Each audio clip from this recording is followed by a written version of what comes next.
चुनाव आयोग ने 12 राज्यों में एसआईआर कराने का ऐलान कर दिया है, वो भी कल से। यानी आज शाम को प्रेस कॉन्फ्रेंस हुई और दूसरे दिन सुबह से एसआईआर की प्रक्रिया शुरू हो रही है। आप कहेंगे कि ये कैसे मुमकिन है, तो समझने वाली बात यह है कि मुमकिन है, योजना अभी चल रही है ना, बंद नहीं हुई है। अरे फलाने हैं तो मुमकिन है।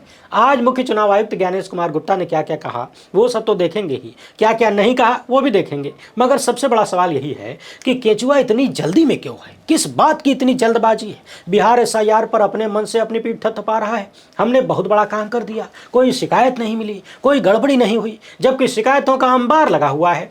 अब जब आप हर शिकायत को झूठ बोल देंगे, शिकायत पर जवाब ही नहीं देंगे, शिकायत पर एफआईआर कर देंगे, तो फिर शिकायत रहेगी कहाँ। मगर जरा सोचिए, जब देश में जिस वक्त में जिस दिन छठ का पर्व चल रहा है, पर्व के दिन ही शाम को उत्तर प्रदेश जैसे बड़े राज्य में भी एसआईआर का ऐलान कर देना, और जब दूसरे दिन भी त्यौहार है उस त्यौहार के दिन से इसकी शुरुआत कर देना। क्या आपको दाल में काला या पूरी दाल या पूरी थाली काली नजर नहीं आती? क्या ये टाइमिंग आपके दिमाग में खटकती नहीं है? वैसे एक चीज और याद दिला दें, जब भी महामानव की गाड़ी फंसती हुई नजर आती है, कोई न कोई संस्था कुछ न कुछ ऐसा लेकर आ ही जाती है, या फिर कोई ऐसी घटना या दुर्घटना हो ही जाती है कि लोगों का ध्यान भटक जाता है। अभी 2 दिन पहले ही वॉशिंगटन पोस्ट ने खुलासा किया कि कैसे अडानी का धंधा बचाने के लिए नरेंद्र मोदी की सरकार ने हमारा आपका एलआईसी का पैसा उठा के सेठ को बचाने में लगा दिया, उनकी कंपनी में लगा दिया। चारों तरफ इस बात की चर्चा हो ही रही थी। गोदी मीडिया पर नहीं हो रही है, मगर सोशल मीडिया पर कुछ गिने चुने हमारे जैसे लोग तो कर ही रहे हैं। और अभी 30 अक्टूबर को कोबरा पोस्ट एक बड़ा धमाका करने वाला है। संभवतः हजारों करोड़ के लंबे चौड़े खेल का पर्दाफाश होने वाला है।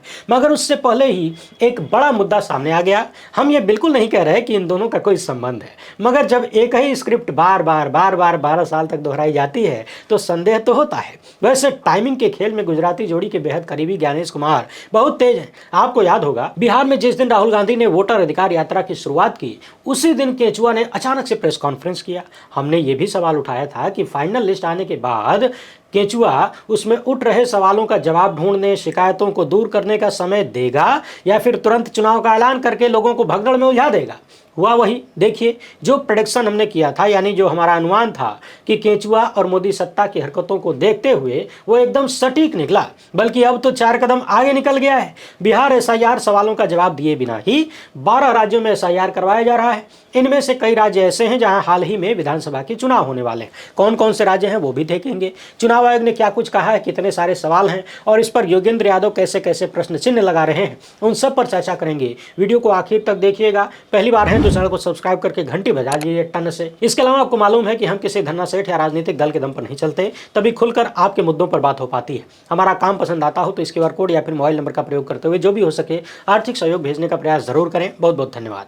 आज 27 अक्टूबर को शाम 4:30 बजे के आसपास प्रेस कॉन्फ्रेंस करके मुख्य चुनाव आयुक्त ज्ञानेश कुमार ने बिहार के एसआईआर को सफल बताया और कहा कि चुनाव आयोग ने सभी 36 राज्यों के चुनाव अधिकारियों से मुलाकात कर ली है। एसआईआर के दूसरे चरण की प्रक्रिया पर विस्तार से चर्चा हुई है और अब हम दूसरे चरण में 12 राज्यों और केंद्र शासित प्रदेशों में एसआईआर करवाएंगे। ज्ञानेश कुमार गुप्ता ने कहा कि गणना फॉर्म की छपाई 27 अक्टूबर से शुरू होगी और 12 राज्यों में हर एक मतदाता को दिया जाएगा। सबकी वोटर लिस्ट उपलब्ध है। बूथ स्तर के अधिकारी उसका मिलान करेंगे और लिंकिंग करेंगे। एक बार फिर से ज्ञानेश कुमार गुप्ता ने दावा किया है कि बीएलओ हर घर में 3 बार जाएंगे, जबकि यही दावा उन्होंने बिहार को लेकर भी किया था। किया ठीक उल्टा। ज्यादातर घरों में कथित रूप से बीएलओ पहुंचे ही नहीं, अपने मन से कथित रूप से फॉर्म भर दिया। वरना सोचिए, अगर पहुंचे होते तो मरे हुए लोग कहां से मिल गए, मरे हुओं का नाम कैसे शामिल हो सकता था। एक ही घर में सैकड़ों लोगों को कैसे घुसा दिया जाता, एक ही परिवार में हिंदू, मुस्लिम और कई जाति समुदाय के लोगों को कैसे वोटर बना दिया जाता। ज्ञानेश कुमार ने कहा कि जो लोग स्थानांतरित हो चुके हैं वो ऑनलाइन भी फॉर्म भर सकते हैं, और साथ ही साथ उन्होंने ये भी कहा कि गणना फॉर्म के अलावा गणना चरण के दौरान कोई अन्य दस्तावेज एकत्र नहीं किया जाएगा। यानी पहले खाली फॉर्म भर के देना है, बाद में जब डिमांड होगी तब डॉक्यूमेंट दिए जाएंगे। ज्ञानेश कुमार गुप्ता ने कहा कि जिला निर्वाचन अधिकारियों को निर्देश दिया गया है कि एक दिन बाद वो पॉलिटिकल पार्टियों से मिलें और उन्हें एसआईआर प्रक्रिया के बारे में जानकारी दें। यानी सोचिए, केचुआ अपने मन का लठैत हो गया है। बिना राजनीतिक दलों से बातचीत किए, चर्चा किए एसआईआर का ऐलान हो जा रहा है। यहां ध्यान देने वाली बात यह भी है कि 2026 में असम में भी विधानसभा के चुनाव होने वाले हैं, मगर वहां एसआईआर नहीं होगा। ज्ञानेश कुमार गुप्ता ने कहा कि असम के लिए एक नया एसआईआर आदेश जारी किया जाएगा। इसके पीछे का कारण क्या है ये नहीं बताया। हालांकि हमने आपको पहले बताया था कि असम में एनआरसी वगैरह का मामला है, लेकिन अभी एसआईआर एसआईआर नहीं ऐलान करने का कारण क्या है हमें नहीं पता। इसके साथ ही ज्ञानेश कुमार गुप्ता ने यह भी कहा कि आधार जन्मतिथि या निवास का प्रमाण पत्र नहीं है, आधार कार्ड नागरिकता का प्रमाण भी नहीं है। हालांकि गुप्ता जी ने यह नहीं बताया कि भारत में ऐसा कौन सा कार्ड है, कौन सा कागज है जो नागरिकता साबित करता हो। यह जरूर कह दिया कि एसआईआर प्रक्रिया में इसे पहचान प्रमाण पत्र के रूप में प्रस्तुत किया जा सकता है। मगर आपको याद होगा इस मामले में सुप्रीम कोर्ट ने ही केंचुआ को रास्ता दे दिया है कि खाली आधार से मन नहीं मान रहा है तो दूसरे कागज मांग लो, यानी आधार से काम नहीं निपटेगा। चुनाव आयोग ने बताया है कि 4 नवंबर से दूसरा चरण शुरू हो जाएगा 12 राज्यों में एसआईआर कराने का, जिसमें 51 करोड़ वोटर शामिल होंगे। 9 दिसंबर को ड्राफ्ट लिस्ट आएगी, 7 फरवरी को फाइनल वोटर लिस्ट आ जाएगी। एसआईआर के दूसरे चरण में अंडमान निकोबार द्वीप समूह, छत्तीसगढ़, गोवा, गुजरात, केरल, लक्षद्वीप, मध्य प्रदेश, पुडुचेरी, राजस्थान, तमिलनाडु, उत्तर प्रदेश, पश्चिम बंगाल, इन सब में वेरिफिकेशन किया जाएगा, यानी एसआईआर किया जाएगा।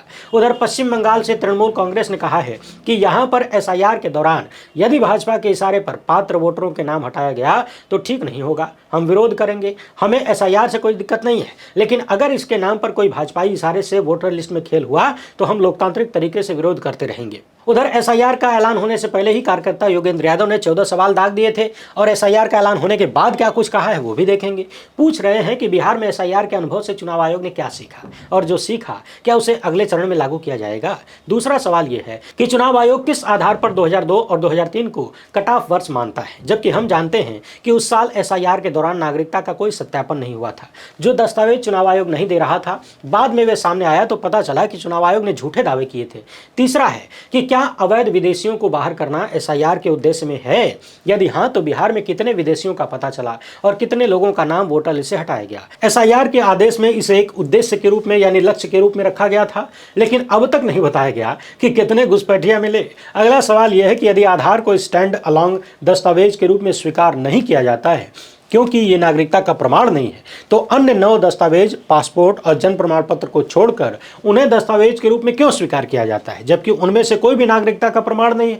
साल 2002 और 2003 की वोटर लिस्ट में नाम होने के आधार पर वास्तव में किसे छूट मिलती है, स्वयं उन लोगों को, उनके बच्चों को या फिर उनके रिश्तेदारों को।